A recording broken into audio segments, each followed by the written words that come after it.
Hi everyone, आप सबका बहुत बहुत स्वागत है आज के इस नए वीडियो में।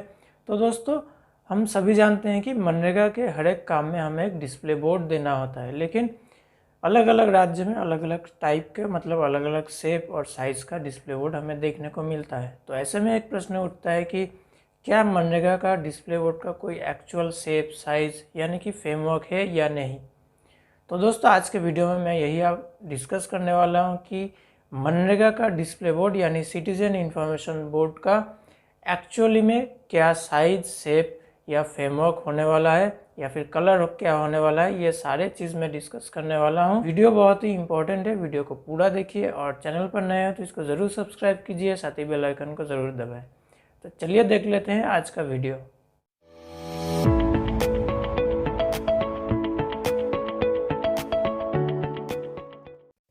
तो दोस्तों, सबसे पहले हम गवर्नमेंट ऑर्डर देख लेंगे। देखिए, ये 7 अप्रैल 2017 को पब्लिश हुआ था मिनिस्ट्री ऑफ रूरल डेवलपमेंट की तरफ से। इस ऑर्डर में अलग अलग राज्य में, अलग अलग डिस्ट्रिक्ट में अलग अलग तरीके का डिस्प्ले बोर्ड दिखाई देता है। इसीलिए इस ऑर्डर में एक सजेशन दिया गया है कि एक्चुअली में डिस्प्ले बोर्ड यानी कि सिटीजन इंफॉर्मेशन बोर्ड कैसा होना चाहिए, क्या कलर होना चाहिए, साइज़ क्या होना चाहिए, शेप क्या होना चाहिए और एक्चुअली में डिस्प्ले बोर्ड में क्या क्या लिखा होना चाहिए, ये पूरा डिटेल्स इस ऑर्डर में लिखा हुआ है। और साथ ही कौन सा मटेरियल यूज़ करना चाहिए ये भी इस ऑर्डर में डिटेल में लिखा हुआ है। तो इस ऑर्डर का लिंक मैं आपको डिस्क्रिप्शन में दे दूंगा, आप वहां से डाउनलोड करके इस ऑर्डर को डिटेल में पढ़ सकते हैं और पूरा डिटेल जान भी सकते हैं। तो यहाँ पे देखिए, ऑर्डर में सबसे पहले यहाँ पे मटेरियल इंफॉर्मेशन क्या क्या लिखा होना चाहिए, कैसा शेप होना चाहिए, कैसा साइज़ होना चाहिए, लिखावट का कलर क्या होना चाहिए, ये सारे डिटेल्स यहाँ पे दिखाई देता है। और यहाँ पे देखिए 2 तरीके का डिस्प्ले बोर्ड आपको दिखाई देगा। पहला तो है इंडिविजुअल मतलब IBS स्कीम के लिए, और दूसरा है कम्युनिटी स्कीम के लिए कैसा साइज़ होना चाहिए और कैसा शेप होना चाहिए, कैसा मटेरियल यूज़ होना चाहिए, ये सारे डिटेल्स यहाँ पे आपको मिलेगा इस ऑर्डर पे। यहाँ पे देखिए इंफॉर्मेशन सेक्शन में देखिए क्या क्या लिखा होना चाहिए, मतलब कि work name, work start date, end date, ये सारे डिटेल्स आपको यहाँ से मिलेगा। तो अभी हम देखेंगे कि इंडिविजुअल मतलब IBS स्कीम के लिए डिस्प्ले बोर्ड कैसा होना चाहिए। तो यहाँ पे आप देख सकते हैं एक पेंटागन शेप का यहाँ पे आपको दिखाई दे रहा है। तो यहाँ पे हम लोग एक डिटेल में देखेंगे तो ये जो डिस्प्ले बोर्ड का बैकग्राउंड ये पूरा येलो कलर का होना चाहिए और ये जो बॉर्डर है ये ब्लैक कलर का होना चाहिए। ऊपर यहाँ पे मनरेगा का नाम लिखा होना चाहिए, लेफ़्ट साइड पे मनरेगा का लोगो। ये ज़्यादातर जो मनरेगा का टाइल्स होता है वो ज़्यादा प्रेफर किया जाएगा यहाँ पे। राइट साइड पे आप देख सकते हैं स्टेट लोगो भी हो सकता है यहाँ पे। और नीचे देखिए क्या क्या लिखावट होना चाहिए, आप देख सकते हैं नेम ऑफ वर्क मतलब स्कीम का नाम, उसके बाद वर्क आईडी, वर्क आईडी मतलब जो MIS कोड होता है वर्क का वो होना चाहिए। उसके बाद प्रोजेक्ट एस्टिमेट मतलब टोटल एस्टिमेटेड कॉस्ट क्या है वो यहाँ पे लिखा होना चाहिए। उसके बाद स्टार्ट डेट ऑफ वर्क मतलब किस तारीख को कार्य शुरू हुआ था, उसके बाद किस डेट पे कार्य ख़त्म हुआ था।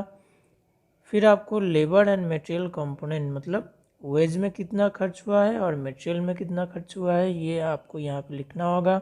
उसके बाद नंबर ऑफ परसेंटेज मतलब कितना परसेंटेज जनरेट हुआ है इस स्कीम से, ये आपको यहाँ पे लिखा होना चाहिए। उसके बाद यूनिट ऑफ मेजरमेंट मतलब फीट या मीटर में मेजरमेंट हुआ है, ये आपको यहाँ पे लिखा होना चाहिए। साथ ही जो स्कीम है उसका डायमेंशन भी यहाँ पे लिखा होगा तो ज़्यादा अच्छा होगा। उसके बाद डेली वेज पर डे मतलब पर डे कितना वेज है, जैसा कि आप अभी वेस्ट बंगाल में 213 वेज रेट चल रहा है तो करंट वेज रेट आपको यहाँ पे लिखना होगा। उसके बाद नेम ऑफ एग्जीक्यूटिंग एजेंसी, ग्राम पंचायत है तो ग्राम पंचायत या फिर पंचायत समिति, ये आपको लिखना होगा। और इसका डायमेंशन देखिए, चौड़ाई जो है वो 2 फीट से कम नहीं होना चाहिए और लंबाई जो है वो 3 फीट से कम नहीं होना चाहिए। और ऊपर जो ट्रायंगल शेप देख रही हैं 20 डिग्री एंगल पे, ये ट्रायंगल शेप होना चाहिए। और पूरा जो बॉर्डर है वो ब्लैक कलर का होना चाहिए और बैकग्राउंड येलो कलर का होना चाहिए, जिसके ऊपर ब्लैक कलर में सारी लिखावट होनी चाहिए। इसके बाद हम देखेंगे कि कम्युनिटी स्कीम के लिए कैसा डिस्प्ले बोर्ड होना चाहिए। देखिए शेप तो सेम है, लेकिन साइज़ का डिफरेंस है। यहाँ पे आप देख सकते हैं जो चौड़ाई है वो 4 फीट से कम नहीं होनी चाहिए और लंबाई जो है वो 5 फीट से कम नहीं होनी चाहिए। और ऊपर जो ट्रायंगल शेप है वो 20 डिग्री एंगल पे ही है, लेकिन जो बॉर्डर कलर है वो देखिए ब्लू कलर का होना चाहिए। अंदर के सारे लिखावट भी ब्लू कलर का होना चाहिए। हाँ, बैकग्राउंड येलो कलर का ही है, सेम है। और मनरेगा का लोगो, स्टेट लोगो, ये भी होना चाहिए यहाँ पे। और जो लिखावट है वो सेम है। इंडिविजुअल स्कीम के लिए जो लिखा होना चाहिए वो कम्युनिटी स्कीम के लिए भी सेम है। तो यहाँ पे सिर्फ साइज़ का डिफरेंस आता है और बॉर्डर कलर और लिखावट का कलर का डिफरेंस आता है। बाकी जो टेक्निकल स्पेसिफिकेशन है वो सारे लगभग सेम ही है। तो मैं अभी आपको 3D में दिखाने वाला हूँ कि एक्चुअली में ये कैसा दिखने वाला है। ये आपको मैं 3D व्यू में दिखाने वाला हूँ।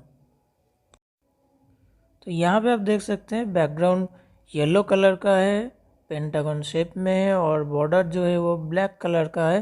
ग्रीन कलर का ये मैं ग्राउंड लेवल को दिखाने के लिए यूज़ किया है।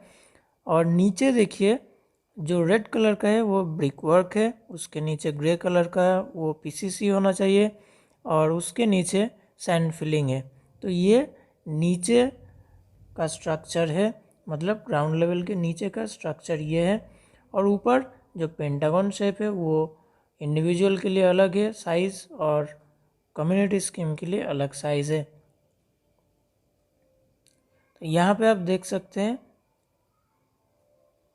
कि ये जो बॉर्डर है ब्लैक कलर का ये थोड़ा प्रोजेक्टेड होना चाहिए। मतलब जो मेन बॉडी है डिस्प्ले बोर्ड का वो 5 इंच का होना चाहिए और जो बॉर्डर है वो लगभग 10 इंच का होना चाहिए, तभी 2.5 इंच का प्रोजेक्शन रहेगा दोनों तरफ। तो ये डिस्प्ले बोर्ड का जो कलर है, लिखावट है, उसको कुछ हद तक प्रोटेक्ट करता है बारिश से भी। अभी देखिए यहाँ पे कम्युनिटी स्कीम का डिस्प्ले बोर्ड कैसा होना चाहिए। देखिए लगभग सेम है, लेकिन साइज़ का डिफरेंस होना चाहिए और जो बॉर्डर है वो ब्लू कलर का होगा। और ग्राउंड लेवल के नीचे का जो स्ट्रक्चर है वो सेम है, मतलब साइज़ का डिफरेंस है लेकिन प्रोफाइल सेम है। मतलब कि पहले ब्रिक वर्क होना चाहिए, उसके बाद पीसीसी और उसके बाद सैंड फिलिंग।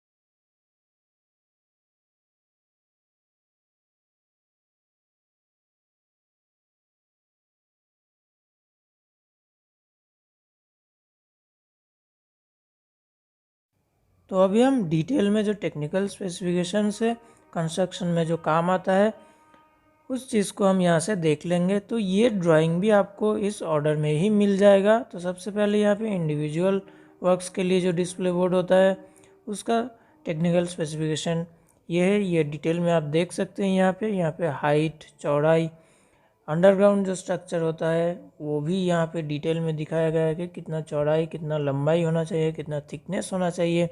ये सारे यहाँ पे डिटेल में है। तो आप जल्दी से जो गवर्नमेंट ऑर्डर मैंने आपको दिखाया है इसका लिंक डिस्क्रिप्शन में है, उसको डाउनलोड करके ये चीज़ डिटेल में स्टडी कीजिए और इस तरीके का डिस्प्ले बोर्ड तैयार करना शुरू कर दीजिए।